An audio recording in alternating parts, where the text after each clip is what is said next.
Il y a des gens là-bas qui cherchent la lumière. Il y a des gens là-bas qui cherchent que quelque chose se passe dans leur vie.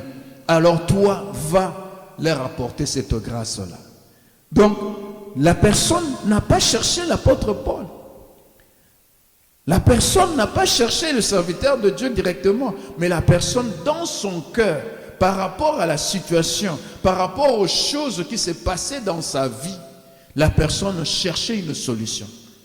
Deux fois, on peut chercher une solution sans pour autant penser que c'est le Seigneur qui peut m'accorder cette solution. Toi, tu vas faire quelque chose, bien tu vas chercher dans ton cœur que le Seigneur ou qu'il y ait une solution.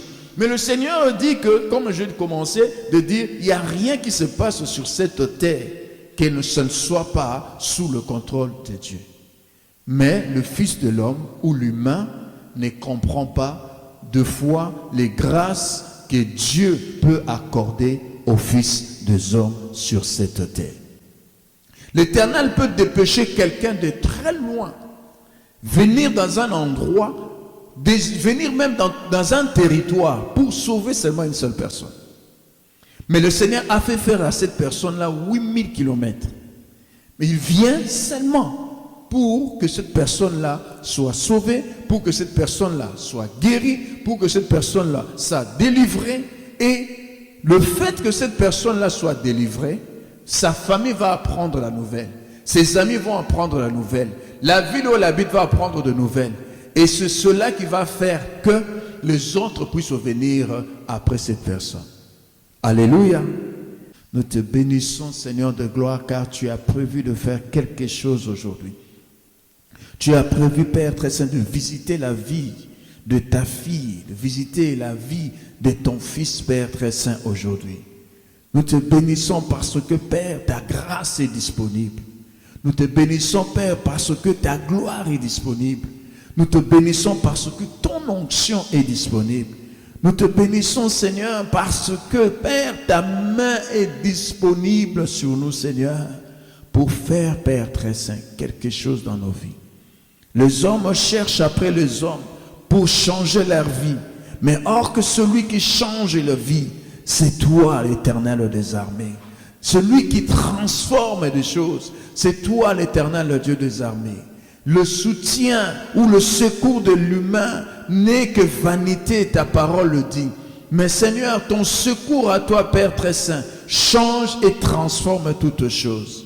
Papa, nous croyons, Seigneur Père, à ton toucher ce soir. Nous croyons, Père très saint, à ta visitation ce soir. Nous croyons, Père très saint, au miracle, Père, ce soir. Nous croyons, Seigneur, à une porte ouverte encore aujourd'hui, ce soir. Père, nous croyons à cela.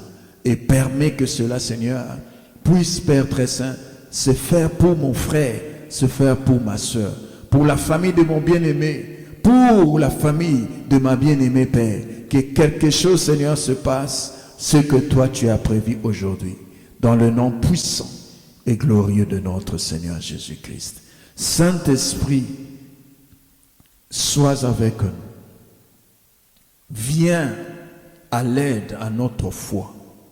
Viens à l'aide à notre prière. Viens à l'aide à notre service. Viens à l'aide à tout ce qui se fera dans ce lieu, pour que la gloire revienne à celui qui vit pour les siècles des siècles. Père, nous te disons merci, dans le nom glorieux et puissant de notre Seigneur Jésus-Christ. Nous t'avons ainsi prié. Et nous disons Amen, Amen, Amen, Amen. Nous allons prendre nos Bibles. Nous avons deux passages que nous allons lire. Nous allons lire d'abord Genèse chapitre 1. Nous allons lire le verset 1er jusqu'au verset 4. Jean chapitre 2, le verset 1er jusqu'au verset 11. Je commence par la première lecture. Au commencement, Dieu créa le ciel et la terre. La terre n'était que chaos et vide. Il y avait des ténèbres à la surface de l'abîme et l'Esprit de Dieu planait ou mouvait au-dessus de l'eau. Dieu dit qu'il y ait de la lumière et il y eut de la lumière. Dieu vit que la lumière était bonne et il sépara la lumière des ténèbres. Alléluia. Je lis le deuxième passage et c'est Jean chapitre 2. Je commence au premier verset jusqu'au verset 11. Or, le troisième jour, il eut des noces à Cana en Galilée. La mère de Jésus était là. Jésus fut aussi invité aux noces avec ses disciples. Comme le vin venait à manquer, la mère de Jésus lui dit, ils n'ont plus de vin. Comme le vin venait à manquer, la mère de Jésus lui dit, ils n'ont plus de vin. Jésus lui répondit, que me veux-tu, femme? Mon heure n'est pas encore venue. Sa mère dit au serviteur, faites tout ce qu'il vous dira. Or, il y avait là 6 jarres de pierre destinées aux purifications des Juifs et contenant chacune 100 de litres. Jésus leur dit, remplissez d'eau ces jarres. Et ils le remplirent jusqu'au bord. Puisez maintenant, leur dit-il, et apportez-en à l'organisateur du repas. Et ils lui en apportèrent. L'organisateur du repas goûta l'eau changée en vin, ne sachant pas d'où venait ce vin, tandis que le serviteur qui venait puiser l'eau le savait bien. Il appela le marié et lui dit, tout homme sert d'abord le bon vin, puis le moins bon, après qu'on s'est enivré. Mais toi, tu as gardé le bon vin jusqu'à présent. Tel fut à Cana, en Galilée, le premier signe miraculeux que fit Jésus. Il manifesta sa gloire et ses disciples crurent en lui. Alléluia. Alléluia. Ces 2 passages que le Seigneur m'a inspiré pour pouvoir partager avec nous parlent simplement, si nous prenons le premier passage qui est dans Genèse chapitre 1er, le premier verset jusqu'au 4e verset, c'est un passage que beaucoup d'enfants de Dieu connaissent et beaucoup de prédicateurs, de serviteurs de Dieu nous ont prêché là-dessus. Mais le Seigneur m'avait inspiré pour pouvoir le partager avec vous ce soir. Le Seigneur, lorsqu'il a créé l'homme, il a disposé le décor, il a planté le décor comme on dit, parce qu'il avait un projet, il avait un but qu'il poursuivait pour pouvoir l'accomplir auprès de l'être humain que Dieu avait créé. Lorsque Dieu avait créé l'être humain, il l'avait créé pour qu'il puisse vivre dans la joie, pour qu'il puisse vivre dans la paix, qu'il puisse vivre dans la sérénité, que sa vie puisse être un délice, qu'il puisse vivre en permanence en délice. Et c'est justement le nom d'Éden, jardin d'Éden, Éden qui veut dire délice. Donc si on dit jardin d'Éden, c'est qu'on dit jardin de délice. Dieu n'avait pas placé l'homme dans le jardin d'Éden en vain, parce que c'était le jardin de délices. Donc Dieu avait un projet pour l'homme de pouvoir vivre sur cette terre une vie de délices. Et Dieu, lorsqu'il a créé toutes ces choses-là, il avait effectivement tout prévu, il avait tout disposé, parce que tout était là, tout justement prêtait à l'homme la possibilité de pouvoir vivre dans la paix. Lorsque Dieu a créé la terre, il n'avait pas créé pour que cette terre puisse un jour s'arrêter. Il avait créé la terre pour l'éternité. Et en plaçant l'homme dans le jardin d'Éden, il l'avait placé pour qu'il puisse vivre éternellement avec lui dans sa présence. Lire sa parole, méditer sa parole, obéir, chercher à comprendre la parole, chercher à faire la volonté de Dieu. Que la parole de Dieu puisse abonder en nous, afin que le miracle que nous escomptons obtenir auprès de Dieu, que nous attendons obtenir auprès de Dieu, puisse être maintenant possible. Il y a une partie de ta vie que tu as vécue comme tu as voulu. Et tu connais maintenant le résultat, ce qu'il a donné. Et le monde connaît aussi ces résultats-là. Voilà pourquoi, lorsque Christ vient en toi, il commence à mettre la parole, et il garde simplement ta vie d'autrefois. Parce qu'ils ont le souvenir de ce que tu as été autrefois, lorsque tu étais dans le monde, lorsque tu étais avec eux. Ils ont le souvenir que tu as été malade. Ils ont le souvenir que tu étais pauvre. Ils ont le souvenir que tu étais célibataire. Ils ont le souvenir que tu étais stérile. Et ils s'arrêtent là parce qu'ils ne peuvent pas comprendre ou bien projeter ta vie 2 ans, 3 ans, 4 ans, 5 ans, 10 ans après. Ils ne peuvent pas le faire parce qu'ils sont humains. Celui qui peut faire ça, c'est le Seigneur. Voilà pourquoi, après qu'on a rempli les jarres là de l'eau, l'eau a été transformée en vin. Mais lorsque l'eau a été transformée en vin, le maître de la cérémonie, lui, se souvenait simplement du vin ancien. Alléluia. Ceux qui ont été avec toi, ou bien ceux qui conduisent, ou bien ceux qui dirigent ce monde, les sorciers peut-être de ta famille, les chefs de famille peut-être de là où tu es né. Et ils pensent simplement, ils se souviennent simplement de toi qui étais sous leur contrôle.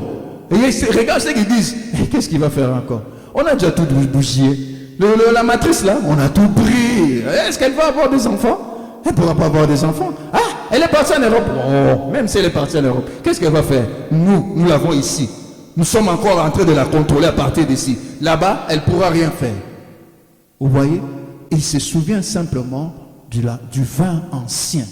Mais ce qu'ils ignorent, ce qu'ils oublient, c'est que la parole qui s'est ajoutée en toi, qui continue à s'ajouter à toi, a donné la voie, a ouvert une porte pour que Christ maintenant puisse faire un miracle. Et ils vont être surpris. Celle-là qu'on avait dit que non, on a bousillé sa matrice, on le voit, elle est devenue maintenant mère et elle va enfanter des jumeaux. Celle-là qu'on avait dit que non, on a jeté un voile, un masque sur son visage, aucun homme ne peut la regarder, mais on va être surpris, il y a quelqu'un qui est en train de la prendre en mariage. Celui-là qu'on avait dit que non, lui ne pourrait jamais travailler parce qu'on a détruit tout son avenir, mais ils vont être surpris de voir cet homme-là trouver un bon boulot et être même chef d'entreprise, parce que ils pensent simplement à ce qu'ils ont fait hier. Le vin ancien, c'est seulement le Seigneur qui est capable d'amener le vin nouveau dans ta vie. Si tu lui donnes la place, si tu prends le temps de t'accrocher à lui, l'impossible deviendra possible. Même si on dit non, au Canada, telle situation, c'est difficile. On ne sait pas, tu ne sais pas voir ça parce que c'est difficile. Ah, il y a d'autres endroits où le travail, on ne sait pas trouver un bon travail. Mais si toi, tu t'accroches à Dieu, tu prends le temps de lui donner ta vie et tu lui laisses le contrôle de ta vie, c'est le Seigneur qui va t'étonner et qui va changer des choses dans ta vie. Alléluia. Alléluia. Et ils vont être surpris et ils vont simplement constater que c'est fini. Elle n'est plus sous notre contrôle. Elle n'est plus dans la sorcellerie de la famille. Elle n'est plus dans la cage où on l'avait mis. Elle n'est plus dans le trou où on l'avait mis. C'est le Seigneur qui change toutes choses. Même si ça fait 30 ans, même si ça fait 50 ans, mais aussi longtemps toi tu persévères dans la parole de Dieu, pendant que tu es en train de persévérer, c'est cette situation-là, ou bien c'est le fait là qu'on est en train de verser l'eau. L'eau est en train de monter, est en train de monter, est en train de monter. Le Seigneur est en train d'attendre dans ta vie que tu atteignes un certain niveau de connaissance, que tu atteignes un certain niveau de foi. Bien que c'est lui-même qui a dit que si ta foi est juste petite comme un grain de sénévé, tu diras à cette montagne, déplace-toi, ça se déplacera. Oui, c'est le Seigneur a dit comme un grain de sénévé. Donc c'est qu'il faut quand même que tu atteignes aussi la dimension de la foi du grain de sénévé. Vous voyez, le Seigneur ne nous a pas demandé grand-chose, hein? Seulement tout petit. Mais il y en a de ceux aussi qui n'ont pas cette toute petite foi-là, ça peut leur prendre 5 ans, 10 ans pour avoir cette petite foi.